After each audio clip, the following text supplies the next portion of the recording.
चलो ठीक है, हम लोग स्टार्ट करते हैं। आज हम लोग देखने वाले हैं होमोलॉजियस सीरीज। ध्यान से सुनेगी, क्या है नहीं सारा इजीली समझ में आ जाएगी। होमोलॉजियस जिसमें क्या होता है, एक सीरीज है ना। अब homologous series is a group of organic compound. एक क्या है, ऑर्गेनिक कंपाउंड का ग्रुप है जिसमें having the similar structure and the similar chemical properties. Structure भी सेम होगी और केमिकल प्रॉपर्टीज भी सेम होगी। In which successive compound differ by the CH2 group, लेकिन वह CH2 ग्रुप से क्या करेगी, डिफर करेगी। ये कहलाता है होमोलॉजियस सीरीज।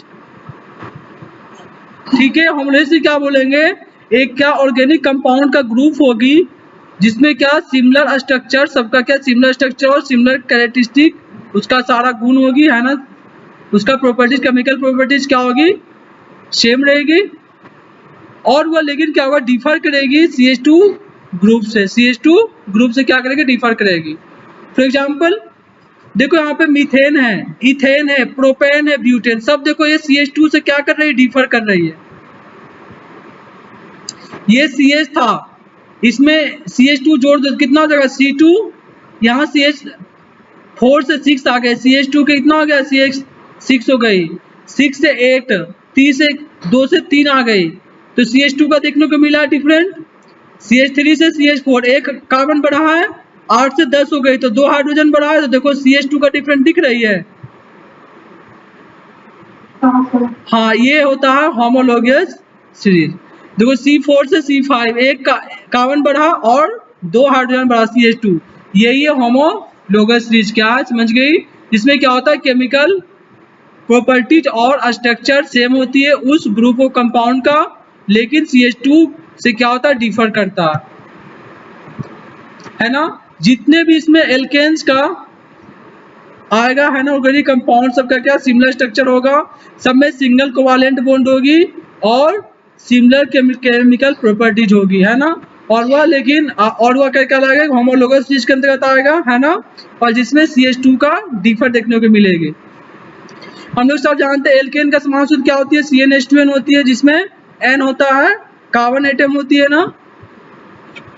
हाँ, ऐसा। और फर्स्ट में क्या बोलते हैं, कार्बन एटम है, सेकेंड नंबर 2 कार्बन एटम। इस प्रकार सबको हम लोग क्या देख चुके हैं, क्या है नहीं है।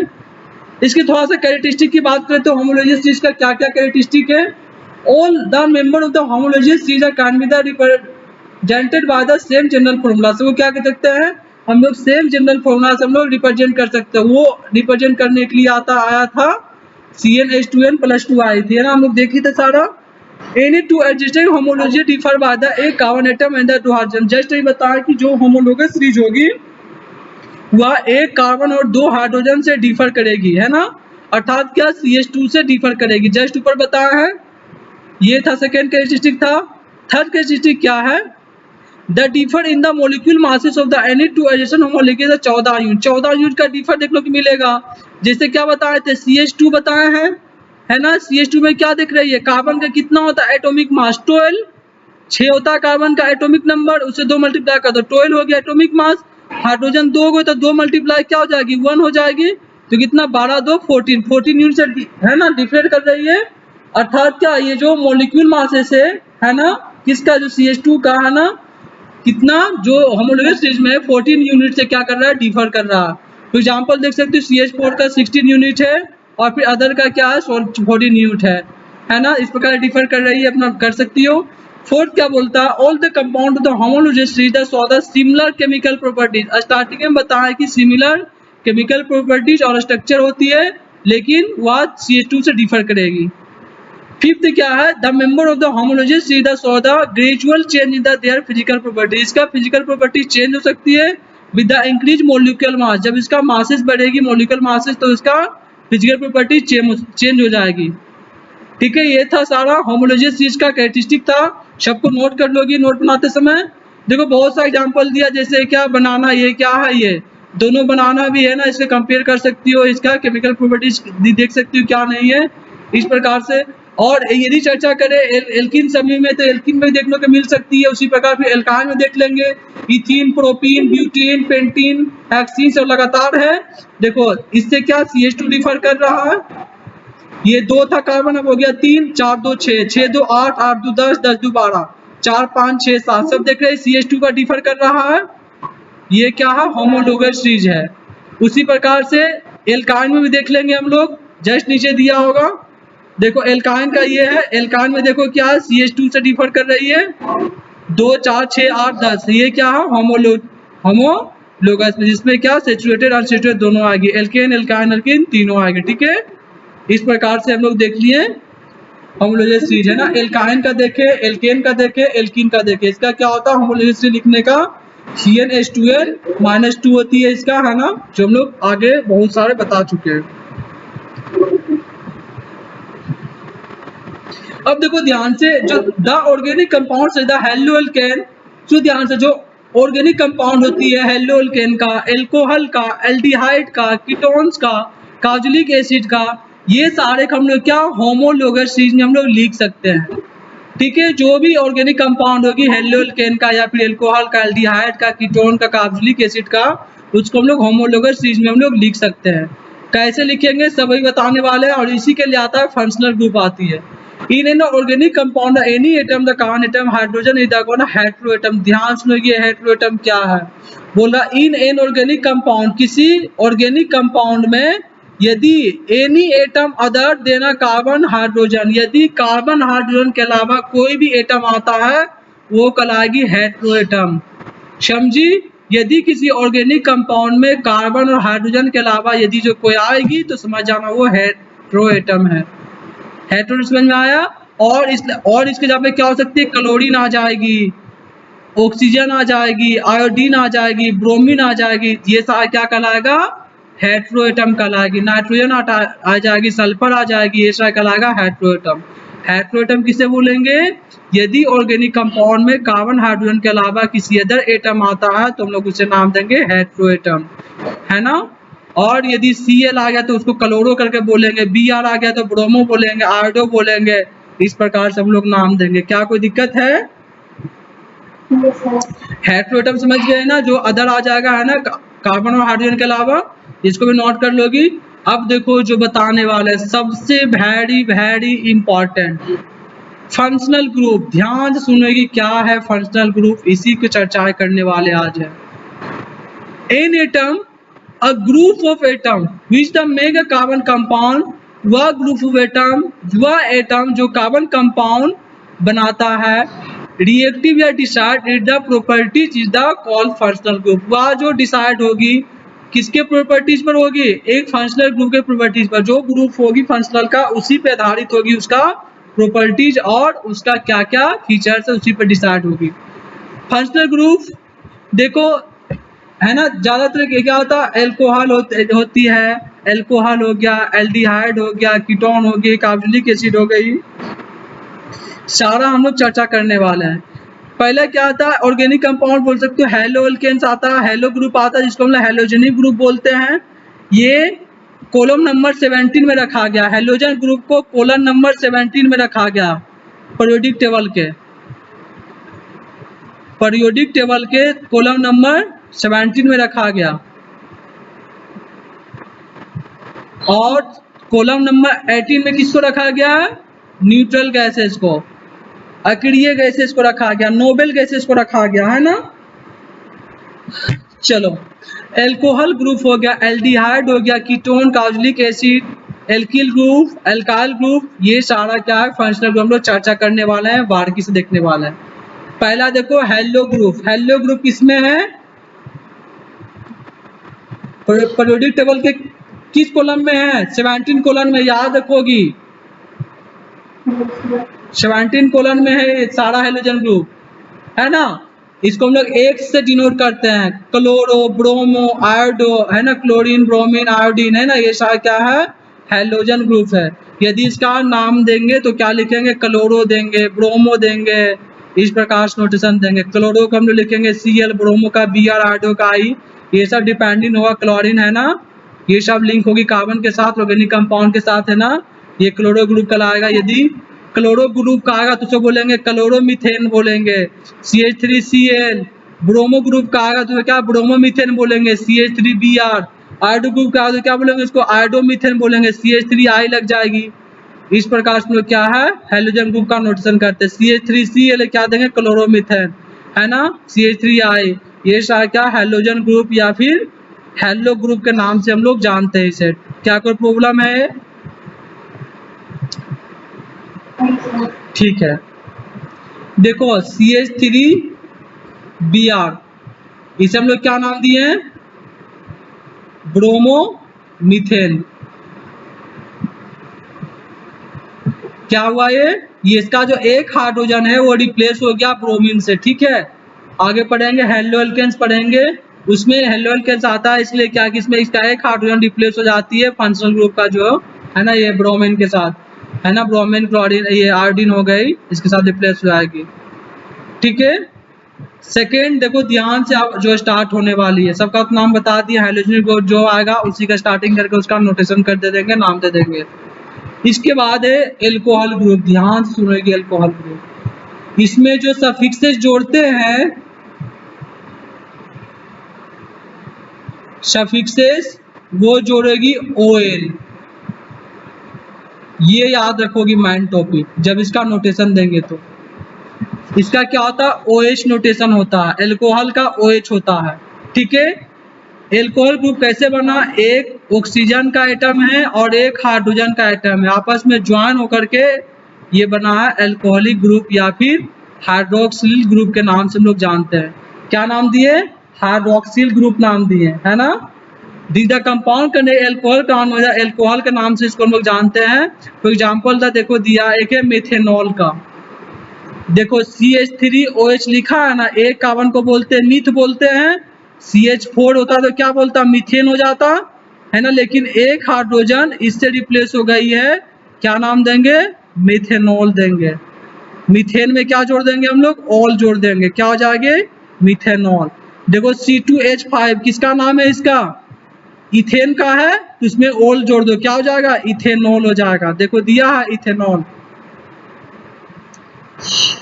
बताओ इसका क्या नाम होगी, CH9OH, इसका क्या नाम होगी बोलो,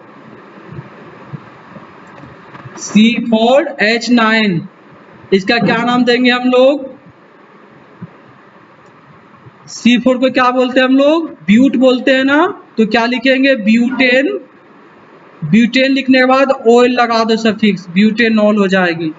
ऑयल सफिक्स जोड़ते हैं एल्कोहल ग्रुप में, याद रखोगी जस्ट अभी सारा चर्चा करने वाला है। इसके बाद है एल्डिहाइड ग्रुप, इसमें हम लोग सफिक्स जोड़ते हैं Al, जो सफिक्सेस जोड़ते हैं लास्ट में वो जोड़ते हैं Al, याद रखोगी। फॉर एग्जाम्पल CH3CHO, इसमें देखो एक कार्बन दो कार्बन को क्या बोलते हैं ईथ, इथेन में एल जोड़ दो इथेनल हो गया।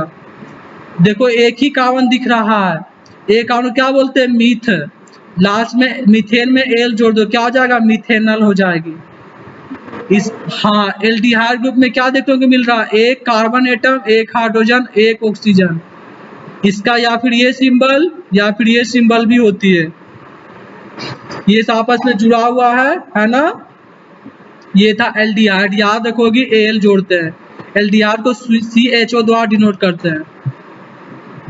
इसके बाद है कीटोन, कीटोन में याद रखोगी सफिक्सेस इसमें जोड़ते हैं हम लोग, जब इसका नोटेशन देंगे IUPAC नाम लिखेंगे तो 1 जोड़ेंगे, याद रखोगी अभी जस्ट सबको रिकॉल करवाएंगे, क्या 1 जोड़ते हैं। कीटोन ग्रुप, हाँ ये कार्बन डबल बॉन्ड O के साथ कनेक्ट रहती है, जिसमें कीटोन ग्रुप में कंसिस्ट होती है एक कार्बन एटम एक हाइड्रोजन एटम होती है इसमें।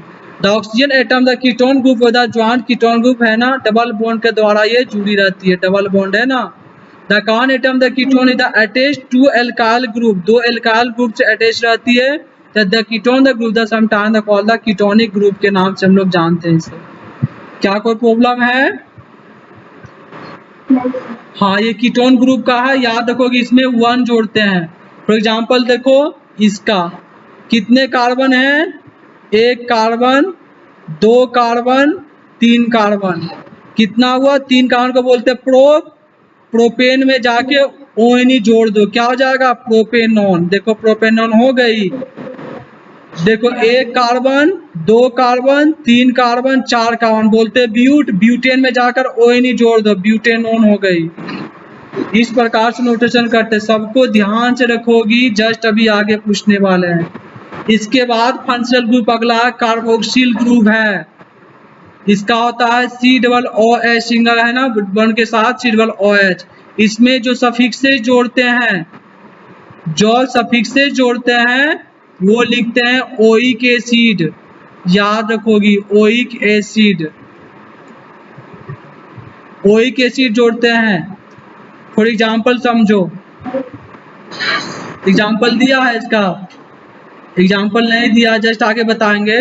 ओइक एसिड इसमें जोड़ते हैं, जिसे देखो दिया है C OH दिया है, कार्बन एक है, एक कार्बन को क्या बोलते हैं, मीथेन बोलते हैं, उसमें ओइक जोड़ दो, क्या हो जाएगी, मीथेनोइक एसिड हो गई ना।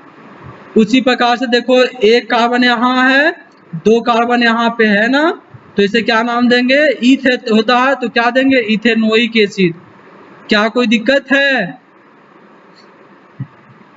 चलो हाँ। इसके बाद है एल्कीन ग्रुप। एल्कीन ग्रुप में ध्यान से देखोगी, एल्कीन में क्या होता है, कार्बन कार्बन डबल बॉन्ड होती है, तो हम लोग क्या इसमें सफिक्सेस जोड़ते हैं, पहले ही बता चुके हैं, ENE सफिक्सेस जोड़ते हैं। एल्काइन में YNE सफिक्सेस जोड़ते हैं। देखो CH2 दो कार्बन है, इसे हम लोग ईथ नाम देते हैं, तो इथीन हो जाएगी। एक दो तीन कार्बन है, प्रोपीन हो जाएगी, कहीं भी डबल बॉन्ड देखने को मिल सकता है। इसके बाद है एल्कीन ग्रुप, एल्काइन यहाँ पे होगी, एल्कीन नहीं, एल्काइन ग्रुप है ना, जिसमें ट्रिपल बॉन्ड होती है, कार्बन कार्बन के बीच होती है ना। इसमें क्या हम लोग सफिक्सेस क्या जोड़ते हैं,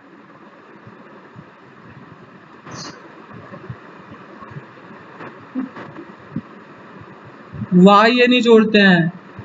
देखो एक कार्बन यहाँ है, दो कार्बन, तीन कार्बन, तीन कार्बन को क्या बोलते हैं, प्रोप, क्या हो जाएगी, प्रोपाइन, कहीं भी ट्रिपल बॉन्ड देखने को मिल सकता है। तो ऑल ऑर्गेनिक कंपाउंड हैविंग, नहीं ये ट्रिपल बॉन्ड, कार्बन कार्बन के बीच ट्रिपल बॉन्ड नहीं होती है एल्काइन ग्रुप में, अनसैचुरेटेड हाइड्रोकार्बन का।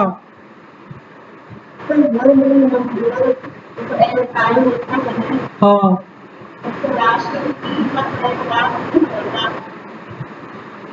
लास्ट, हाँ हाँ YNE, ये इसकी, हाँ इसका सफिक्सेस है, हाँ इसका सफिक्स यही रहेगी सारा में। फंक्शनल ग्रुप पर सबका लिख रहा है ना, वन, किसी में OL, किसी में ओइक एसिड, ऐसे ही पहचानना है कि ये किस फंक्शनल ग्रुप का है, ऐसे ही पहचानना है।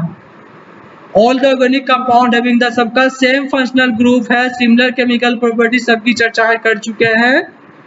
अब थोड़ा सा एक बार है ना, थोड़ा सा देख लो क्या है नहीं है, इसके बाद फिर आगे ध्यान से देखिएगी, एक बार फिर से करवा देना चाहते हैं।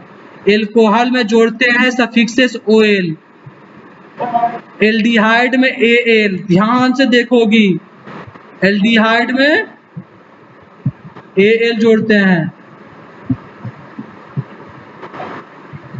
कीटोन में ONE जोड़ते हैं, कार्बोक्सिलिक एसिड में ओइक एसिड, एल्कीन में ENE और एल्काइन में YNE।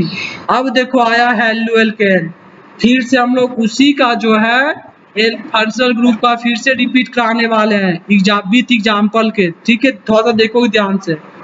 Halo alkane, when one hydrogen, एक हाइड्रोजन एल्केन का रिप्लेस्ड हो जाएगी हेलोजन एटम के साथ। हेलोजन एटम किसको बोल रहे थे, एक्स वाले ग्रुप को, हेलोजन बोल रहे थे ना एक्स वाले को, पहला जो था हेलो ग्रुप का था ना, हेलो ग्रुप ऊपर में, ये हेलो ग्रुप, सुनो ध्यान से, उसी के लिए आया हेलो एल्केन। देखो ध्यान से, जो एल्केन का जो एक हाइड्रोजन हो वो रिप्लेस हो जाएगी हेलोजन एटम, अर्थात एक्स ग्रुप या फिर क्लोरीन ब्रोमीन आयोडीन के साथ, वो फॉर्मेशन करती है हेलो एल्केन या फिर हेलोनी एल्केन को, है ना। देखो CH4 था, एक हाइड्रोजन रिप्लेस हो जाएगी क्लोरीन के साथ, क्लोरीन ब्रोमीन आयोडीन ये सारा क्या है, हैलोजन ग्रुप है, ठीक है, क्लोरीन के साथ रिप्लेस हो गई तो क्या हो गया CH3Cl। तो हम लोग क्या बोल रहे थे, जो भी रहेगा हेलो ग्रुप उसी का नोटेशन से स्टार्ट करना। तो क्या इसका नाम देंगे, क्लोरोमीथेन। उसी प्रकार से दो यहाँ पे देखो कार्बन तो क्या देंगे, क्लोरोइथेन। 3 कार्बन को क्लोरोप्रोपेन, 4 कार्बन को क्लोरोब्यूटेन। क्या कोई समस्या है, इसका हेलोल्केन का नोटेशन दे सकते हैं CnH2n +1 और यहाँ लगा देंगे X ग्रुप लगा देंगे। क्या कोई प्रॉब्लम है, चलो ठीक है। देखो यहाँ पे दिया इस प्रकार से हम लोग लिख सकते हैं, लिख सकती हो है ना, क्लोरोमीथेन का सब स्ट्रक्चर। हाँ क्या है देख सकती हो। इसके बाद एल्कोहल में क्या हम लोग सफिक्सेस जोड़ रहे थे, सफिक्सेस OL जोड़ रहे थे है ना। तो यहीं पे क्या होगी, जो एक हाइड्रोजन रिप्लेस हो जाएगी OH के साथ, OH यहाँ पे मिल गए ना। तो ये जो है ना नॉर्मल फॉर्मूला है ना, ये नॉर्मल फॉर्मूला की बात करें, नॉर्मल फॉर्मूला तो देखो CH3 क्या है, एल्किल ग्रुप है, एल्किल ग्रुप कल भी बता रहे थे। एल्किल ग्रुप किसको बोल रहे थे, जिससे है ना, जिसमें क्या होता, एल्केन समूह से, एल्केन ग्रुप से एक हाइड्रोजन रिमूव हो जा रही थी तो वो कहला रहा था एल्काइल ग्रुप, एल्किल ग्रुप। तो CH4 क्या है, एल्केन का है, इससे एक हाइड्रोजन घट गया CH3 तो एल्किल ग्रुप कहलाएगा ये। तो एक कार्बन को क्या बोलेंगे, मेथिल। ये क्या है, एल्कोहल, मेथिल एल्कोहल। और ये जो नीचे लिखा हो ये क्या है, IUPAC नेम है, जिससे हम लोग मीथेन लिख करके लास्ट में OL जोड़ देंगे, हो जाएगी मीथेनॉल। इसमें सफिक्सेस OL ही जोड़ते हैं ना। हाँ देखो ध्यान से, C2H5OH 2 कार्बन है इथेनॉल, 3 कार्बन है प्रोपेनॉल, 4 कार्बन है ब्यूटेनॉल। क्या कोई समस्या है, चलो आगे बढ़ते हैं हम लोग। उसका देखो स्ट्रक्चर दिया है, देख सकती हो क्या है नहीं है। इसके बाद एल्डिहाइड CHO, एल्डिहाइड का क्या था, CHO था। इसमें हम लोग सफिक्सेस क्या जोड़ रहे थे, सफिक्सेस क्या जोड़ रहे थे, AL जोड़ रहे थे है ना। चलो देखो ध्यान से example, 1 carbon methanol, 2 carbon ethanol, 3 carbon propanol butanol. पहले बता चुके हैं कैसे इसका स्ट्रक्चर बनेगी, वो भी देख सकती हो है ना। चलो थोड़ा सा आगे, कीटोन्स में हम लोग कीटोन में क्या जोड़ रहे थे, ONE जोड़ रहे थे है ना। कीटोन्स का क्या था, सिंबल था SA ∠1 है ना, इस प्रकार से कीटोन था। देखो 1 2 3 कार्बन क्या हो जाएगी, propanone, 4 carbon butanone, pentanone, hexanone. ये सब नाम में दिक्कत नहीं होनी चाहिए, इस प्रकार से लिख सकते हो सबका स्ट्रक्चर। अब थोड़ा सा आगे बढ़ते हैं, कार्बोक्सिलिक ग्रुप, इसमें क्या जोड़ते हैं हम लोग, सफिक्सेस ओइक एसिड जोड़ते हैं, ओइक एसिड। देखो 1 carbon methanoic acid, 2 carbon ethanoic acid, 2 carbon 3 carbon propanoic butanoic, 4 carbon. क्या कोई दिक्कत है, चलो आगे। ये तुम्हारा आज ये कंप्लीट हो गया सारा फंक्शनल ग्रुप। और नेक्स्ट डे पढ़ेंगे हम लोग कोयला एंड पेट्रोलियम। क्या है कोयला, क्या है पेट्रोलियम, क्या आज करवा दे क्या,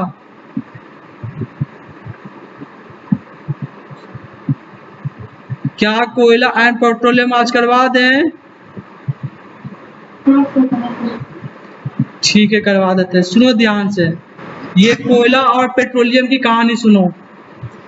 क्या मिलियनों वर्ष पहले, हजारों वर्ष पहले भूकंप आया, अर्थक्वेक आई, वोल्केनो इरप्शन हुई, बवंडर आया, क्या क्या आई, तो क्या हुआ, सारे जीव जंतु जो भी थे, प्लांट सारा क्या हुए, धरती के अंदर चले गए। और जितने भी प्लांट्स था वो फॉर्मेशन हो गई है कोयल में, कोयला बन गई। और जितने भी जानवर थे सब बदल गए पेट्रोलियम में। यही है कोयला पेट्रोलियम की कहानी, ठीक है। और यह जो कार्बन है क्या, हाँ मिलियनों ईयर्स पहले चले जाओ, हजारों वर्ष पहले डायनासोर क्या क्या क्या क्या जीव थी यहाँ पे। अर्थक्वेक आई, वोल्केनो इरप्शन हुआ, तो फिर क्या हुआ, धरती फटकर सारे प्लांट सारे जीव अंदर चले गए। जो प्लांट्स जो अंदर गए, प्लांट्स बन गया हाई प्रेशर, अंदर हाई टेम्परेचर है ना, पूरा नीचे टेम्परेचर हाई होती है, प्रेशर हाई होती है। इससे क्या हुई, सारे जो प्लांट्स था वो कोयला में फॉर्मेशन हो गई, और जितने भी जीव थे वो सारे पेट्रोलियम में कन्वर्ट हो गई, है ना। ये है तुम्हारा कोयला एंड पेट्रोलियम। क्या कोई दिक्कत है? चलो थोड़ा सा देखते हैं। When a fuel is burned, जब किसी फ्यूल को जलाती है तो क्या होती है, उससे एनर्जी रिलीज होती है, और यह एनर्जी बोल सकते हैं मेनली हीट होती है। फॉर एग्जाम्पल जब कार्बन क्या है, कार्बन कहाँ पाई जाती है, बोलो। कार्बन हमारे जितने भी बॉडी पार्ट है, खाना से लेकर के सारे जितने भी जो हम लोग डेली लाइफ में यूज करते हैं, सब कार्बन ही है ना। सब में कहीं ना कहीं कार्बन का एलिमेंट देखने को मिलती है ना। जैसे वुड को जला रहे हैं, वुड ही क्या है, कार्बन का रूप है। जब कार्बन को हम लोग ऑक्सीजन की उपस्थिति में जलाते हैं, जब सफिशिएंट मात्रा ऑक्सीजन की मिलती है तो ये क्या देती है, कार्बन डाइऑक्साइड रिलीज करती है, CO2। इस कारण से जब चूल्हा पे खाना बनाती है तो क्या होता है, जो उसका जो यूटेंसिल होती है, जो बर्तन होती है, काला पड़ जाता है। क्यों? क्योंकि यही कार्बन डाइऑक्साइड रिलीज होकर के उसके लेयर पे बैठ जाती है ना। और यह कार्बन जो है, यह लकड़ी, कार्बन क्या है, लकड़ी, कोयला, कॉक, चारकोल, ये सब क्या कार्बन का ही है। यह कार्बन जल करके क्या देती है, हीट भी देती है, लाइट भी देती है, और हीट के द्वारा क्या होता है, खाना बन जाती है ना। हम लोग क्या, इसी का हम लोग यूज करके हम लोग कुकिंग फूड करते हैं, हीटिंग वाटर करते हैं, है ना। थर्मल पावर स्टेशन हम लोग क्या करते हैं, इससे प्रयोग करके बिजली उत्पादन करते हैं, है ना। वहाँ पे स्टीम इंजन लगी होती है, उससे है ना स्टीम जनरेट करवाते हैं, और फिर वहाँ से इलेक्ट्रिसिटी प्रोड्यूस करवाते हैं। मशीन, फैक्ट्री, इंजन, कार्स में यूज करते हैं। पहले नाम सुनी होगी भाप इंजन वाला ट्रेन का, जिसमें कोयला डाला जाता था, और जितना कोयला डाला जाता था उसके अनुसार से उसका स्टीम बनती थी और रेलगाड़ी आगे बढ़ती थी। पता है ना ये सब पहले की कहानी। ये सब क्या था, इसी पे चल रहे थे, है ना। कोयला है ना, डालो और आगे बढ़ते जाओ। ये था सारा था, है ना। कार्बन का कंपाउंड देखने को मिला, और फिर क्या हुआ, ये फिर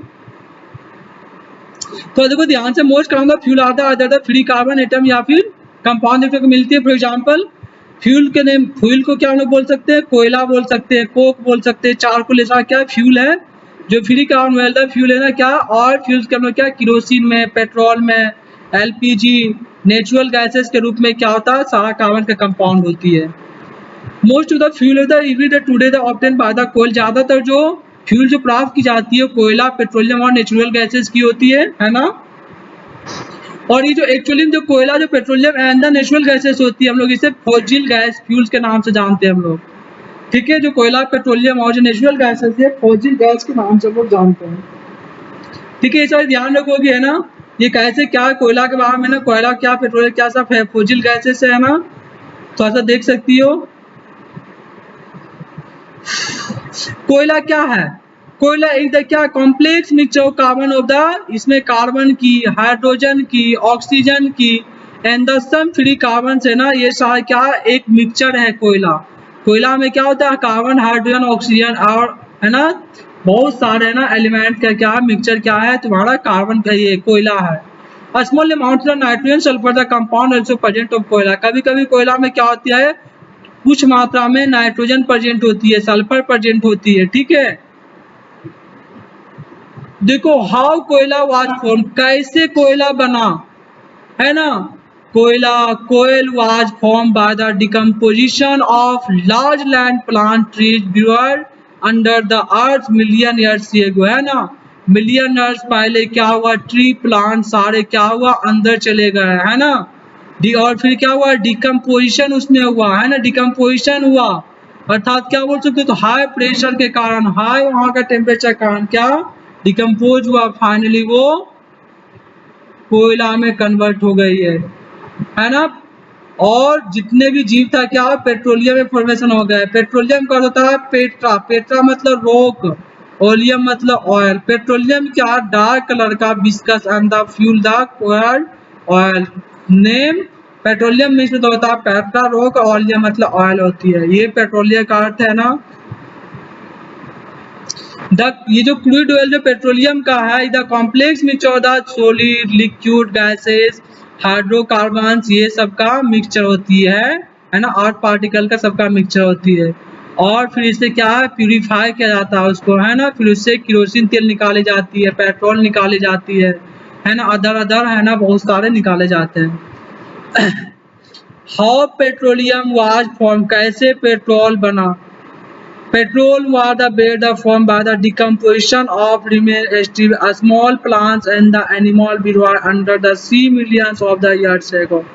बहुत मिलियन वर्ष से क्या हुआ जो भी एनिमल था सब क्या हुआ धरती के अंदर चले गए। फिर ये क्या हुआ डिकम्पोजिशन होकर के पेट्रोल बन गए। इस प्रकार से पढ़ सकती हो है ना। क्या है नहीं है। How do substance burn with a flame without a flame. देखो ध्यान से ये जो टॉपिक है एक बढ़िया टॉपिक है। How do substance burn with a flame और विदाउट अ फ्लेम। बोल रहा है क्या क्यों कुछ जो सब्सटेंसेस है जो क्या फ्लेम जनरेट करती है, कुछ ऐसा सब्सटेंसेस जो फ्लेम जनरेट नहीं करती है। ध्यान सुनोगी। All the gases fuel the burn with the flame but not only solid and the liquid fuel which are various और the heating burn with a flame. देखो ध्यान से जितने भी गैसेस फ्यूल होता है जब उसको जलाओगे तो एक फ्लेम जनरेट होगा, है ना। एक फ्लेम जनरेट एक ज्वाला जनरेट होगी, है ना, फ्लेम जनरेट होगी। लेकिन जितने भी सॉलिड और लिक्विड फ्यूल्स होगा जब उसको जलाओगे तो उसमें क्या होता है फ्लेम जनरेट नहीं होती है। पहले क्या होती है वो गैस के फॉर्म में चेंज होती है ना। फिर उसके बाद एक क्या फ्लेम जनरेट होती है। एक गैसेस में देखा जाए तो क्या होता है डायरेक्टली फ्लेम जनरेट हो जाती है ना। फॉर एग्जांपल देख सकती है कुकर गैस जो एलपीजी गैसेस है ना, जिसमें फ्यूल डाल के लोग क्या करते हैं जब वो जलाते तो एक फ्लेम जनरेट होता है। जब उसी के हम लोग वैक्स या केरोसिन ऑयल की बात करते हैं, सॉलिड लिक्विड की बात करते हैं, उसमें क्या vaporise from the gases heating and the hand the burn with the flame.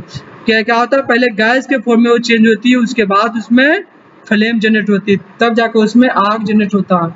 Flame देखो होता है 2 टाइप का, ब्लू फ्लेम एक येलो फ्लेम। सुनो ध्यान से, ब्लू फ्लेम तब जनरेट होगी जब सफिशिएंट मात्रा में ऑक्सीजन मिलेगी और वह क्या रहेगी सेचुरेटेड रहेगी। Blue flame for example gas का देखी है और वो गैसियस फॉर्म में रहेगी। गैस को देखी है, गैस को जब देखी हो जब चूल्हा पे खाना बनता होगा गैस पे तो ब्लू फ्लेम जनरेट होता है। जब वही जब लकड़ी से बनाती होगी तो येलो फ्लेम जनरेट होता है। क्यों?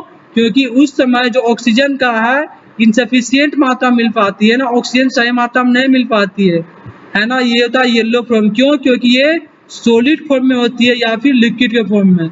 जब केरोसिन ऑयल को जलाएगी तो उसमें भी क्या होता है येलो फ्लेम जनरेट होता है। क्यों?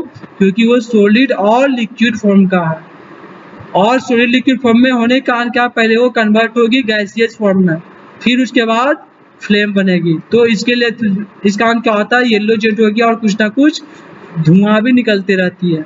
लेकिन ब्लू फॉर्म में क्या होता है ऑलरेडी ये गैसियस फॉर्म में रहती है, इजीली क्या होता है उसमें फ्लेम जनरेट स्टार्ट हो जाती है। ठीक है, देखो ध्यान से जो बताने वाले हैं सुनो ध्यान से। When the oxygen supply is sufficient, जब ऑक्सीजन सप्लाई सफिशियंट होता है, then the fuel burn, तो क्या होता है जो फ्यूल्स होता है ये कम्प्लीटली प्रोड्यूस होकर के जलता है तो वो कहलाता है ब्लू फ्लेम। ये जो गैस है गैस में क्या होती है एक सफिशियंट मात्रा में गैस सिलेंडर से फ्यूल्स निकलते रहता है और इसके छिद्र द्वारा क्या होता है ऑक्सीजन पहुंचते रहता है। इस कारण एक है ना एक अच्छा फ्लेम जनरेट होती है जिसे हम लोग नाम देते हैं और एक ऐसा ब्लू जनरेट होती है कहलाता है ब्लू फ्लेम, है ना।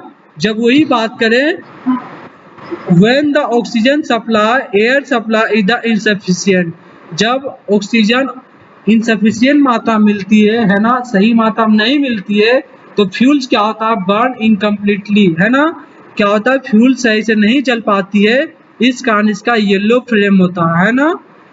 और इस स्थिति में कुछ धुआं भी प्रोड्यूस करती है। ये था, है ना, बता दिए सारा क्या होती है। दो solid liquid fluid which is don't vaporise on the heating burn without producing a flame. और क्या, सॉलिड लिक्विड जो है विदाउट फ्लेम जनरेट भी वो क्या जल सकती है। फॉर एग्जांपल जो कोयला जब जलाती है तो क्या होता है, उससे फ्लेम जनरेट होता है? नहीं, वो डायरेक्ट क्या होता है, वो जल कर वो क्या होता है, हीट जनरेट करती है। कोयला कभी देखना जब जलता रहेगा तो क्या होता है, उसमें हीट जनरेट करती है ना, उससे, है ना, हीट बाहर निकलती है, वो फ्लेम जनरेट नहीं होती। तो सॉलिड लिक्विड ज्यादा क्या होती है, वो फ्लेम ना जनरेट करके हीट जनरेट करती है ना। ये था सारा बता दिए, है ना, हम लोग यहाँ देख लिए। अब इसके बाद मात्र 3 क्लास और लेना है, 3 क्लास नहीं तो 2 क्लास में खत्म हो जाएगी। उसमें हमको बताना है इथेनॉल के बारे में, इसके बाद आगे इथेनोइक एसिड का प्रयोग बताना, उसका क्या क्या कैरेक्टरिस्टिक है, और फिर लास्ट बच जाएगी सौंफ। साबुन कैसे बनता है, डिटर्जेंट क्या होती है, सोप क्या होती है, हार्ड वाटर क्या है, सॉफ्ट वाटर क्या है, कैसे कोई भी कपड़ा साफ हो जाती है, वो सारी बता करके चैप्टर समाप्त हो जाएगी। आशा है कि कल और परसों क्लास 2 दिन लेंगे और 2 दिन में चैप्टर समाप्त कर देंगे। ठीक है, ये हम बता दिए सारा क्लासेस, फिर 2 क्लासेस और लेंगे जिसमें से कंप्लीट हो जाएगी चैप्टर ये।